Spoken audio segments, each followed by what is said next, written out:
যখন কারো প্রতি ভালোবাসাটা বেশি হয়ে যায় তখন সেই ভালোবাসা সুখের চেয়ে দুঃখটাই বেশি দেয়। সেই তো বেশি কষ্ট দেয় যে সব সময় বলতো তুমি কষ্ট পেলে আমার পৃথিবীটাই অন্ধকার হয়ে যায়। আর আজ সেই মানুষটাই তোমাকে খুব যত্ন করে কষ্ট দিয়ে যাচ্ছে। ভাবতেই অবাক লাগছে একজন মানুষ কি করে এত অল্প সময়ে এতটা বদলে যেতে পারে।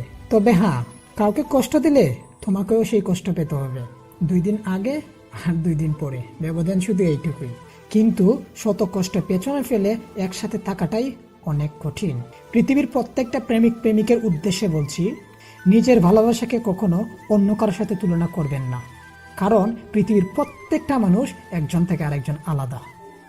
আর হ্যাঁ, কাউকে বিশ্বাস করার আগে অবশ্যই সেটা ভেবে নেওয়া উচিত সে বিশ্বাসের যোগ্য কি না।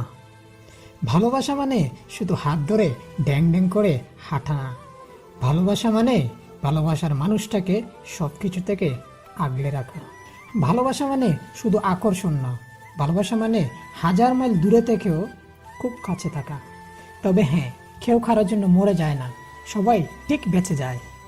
শুধু মরে যায় ভালোবাসা, বিশ্বাস আর কিছু সুন্দর স্বপ্ন। ভালোবাসা এমন একটা সম্পর্ক যেটা গড়তে 2জনের প্রয়োজন হয়, আর ভাঙতে একজনই যথেষ্ট। আর হ্যাঁ, মানুষের অতীত পরিবর্তন করা যায় না, কিন্তু ভবিষ্যৎটা সুন্দর করে সাজানো যায়।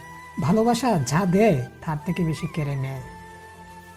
সব সম্পর্কেরই শেষ কথাটা থাকে ভালো থেকো, কিন্তু সেই মানুষটা বুঝে না ভালো থাকার প্রত্যেকটা কারণ নিজ হাতে ভেঙে দিয়ে একজন মানুষকে ভালো থেকো বলাটা কতটাই মূর্খ।